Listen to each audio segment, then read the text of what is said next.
Oke, bismillahirrahmanirrahim. Assalamualaikum warahmatullahi wabarakatuh.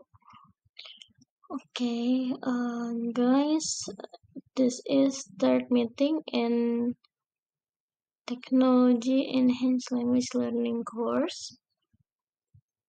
Before starting to continue our discussions, let's say Basmalah together. Bismillahirrahmanirrahim. Okay, in this third meeting,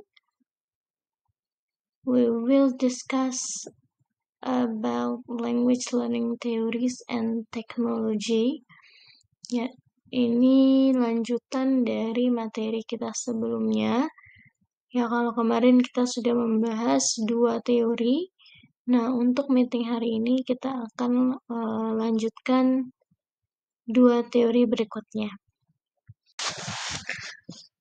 Okay, in the second meeting, we have already discussed about behaviorism theory dan juga cognitivism theory. And in this meeting, we will continue for discussing about constructivism theory and also socio-cultural theory.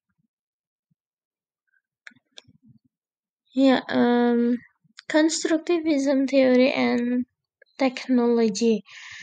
Jadi, apa sih itu constructivism theory?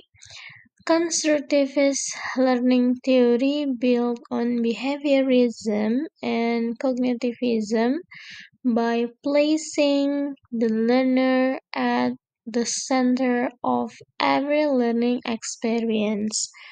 Nah, jadi constructivism suggests that learners actively construct their understanding of the world as a result of their experiences and interactions. Pada dasarnya constructivist learning theory ini berasal dari teori behaviorism and cognitivism.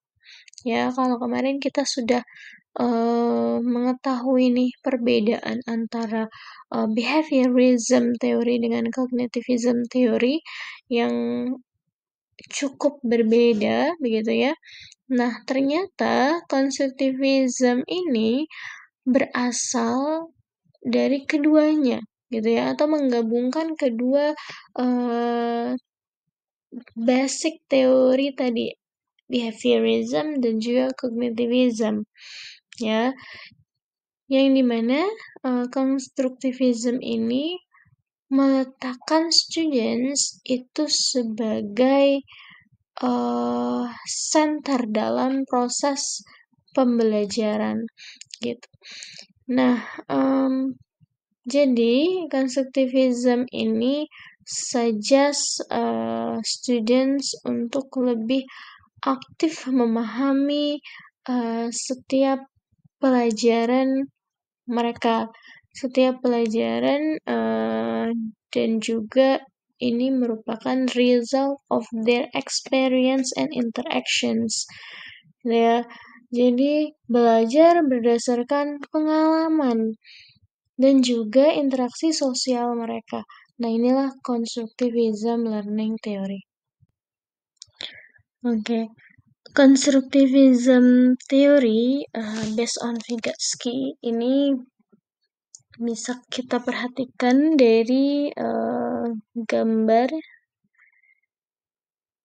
This construction's process is personal and unique to each learner.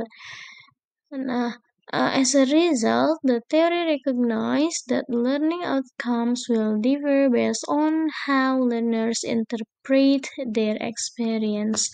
Ya, kalau kita perhatikan di gambar ini menunjukkan bahwa setiap students punya experience mereka masing-masing, ya, di mana pengetahuan ini akan terbentuk dari experience mereka, gitu ya. Nah, maka hasil pembelajaran ini tidak luput daripada experience and interactions students itu sendiri. Contoh, lihat gambar ini, ada di paling bawah experience dari students 1. Ya, dia punya 3 experience. Students 2 punya 2 experience. Student 3 punya 1 experience gitu ya. Nah, ini akan menghasilkan pengetahuan yang berbeda. Seperti itu. Nah, jadi experience itu akan sangat mempengaruhi personal knowledge our student. Nah, selanjutnya, jadi apa sih constructivism based on Vygotsky ini? Apa menurut teori constructivism learning? Nah, ternyata learning menurut teori ini, knowledge is constructed through interactions and experience, di mana kita bisa mendapatkan pengetahuan ini berdasarkan atau bergantung pada interactions dan juga pengalaman yang pernah kita lalui, begitu. Nah, fokusnya ini pada scaffolding ya, fokusnya pada pengembangan seperti itu. Jadi setiap pengalaman, setiap interaksi itu akan sangat mempengaruhi our learning. Nah, jadi lihat di sini ada tel applications ya. Jadi apa sih aplikasi dalam teknologi yang berkembang saat ini, dan dia didasari oleh teori constructivism. Nah, ini ada interactive games ya, such as word wall. Nah, word wall ini juga didasari daripada teori constructivism, karena dalam word wall ini games interaktif ya. Games interaktif ini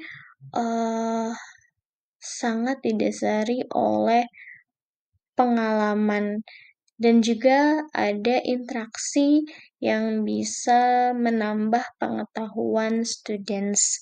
Nah, seperti itu. Ya, jadi interactive games ini didasari oleh teori constructivism.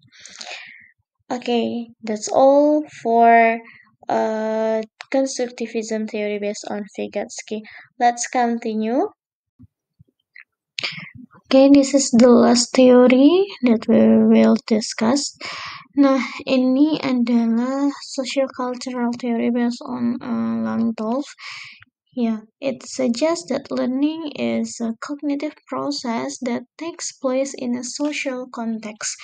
Jadi untuk social cultural theory ini sendiri suggest bahwa proses pembelajaran itu merupakan cognitive process.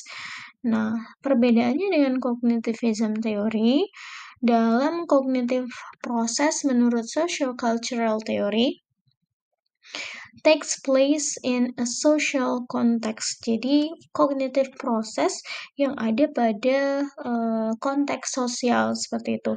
This means that the new behaviors can be acquired by observing and imitating others. Nah, artinya jika ada perubahan atau new behaviors gitu ya, perilaku baru. Nah, ini acquired by observing dan juga imitating others atau following others. This shows the impact of social modeling and reinforcement. Nah, kalau kita lihat di sini dalam social learning theory, yang pertama fasenya adalah attention. Jadi siswa memperhatikan dulu, kemudian retention atau recall ya. Retention ini adalah fase mengulang, recalling, and reproductions. Ini bisa berupa practice or giving feedback, dan motivations Motivations is such a reward and also reinforcement. Ya, ini adalah fase-fase atau proses pembelajaran based on social cultural. Nah, jadi pada dasarnya social cultural ini juga didasari oleh cognitivism theory yang mana menyatakan bahwa cognitive process merupakan proses belajar dalam konteks sosial.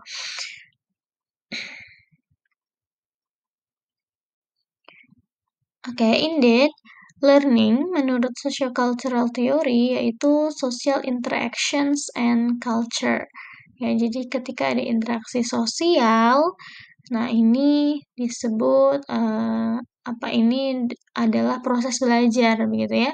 Interaksi sosial merupakan proses dalam belajar. Fokusnya pada negotiations and meaning.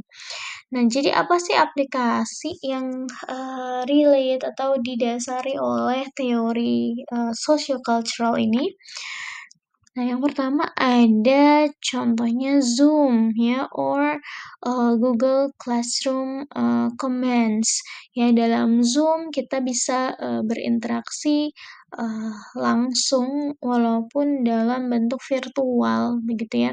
Nah, dalam Google Classroom Comments, kita juga akan ada interaksi. Nah, interaksi inilah yang disebut dengan proses belajar, begitu. Ya, jadi dua contoh aplikasi ini didasari oleh sociocultural theory based on Landolf.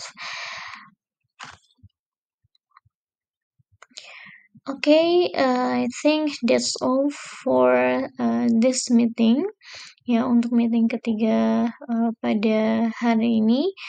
And don't forget to make in-frame video for summarizing ya, untuk resumnya, untuk summary-nya kalian bisa buat video as usual.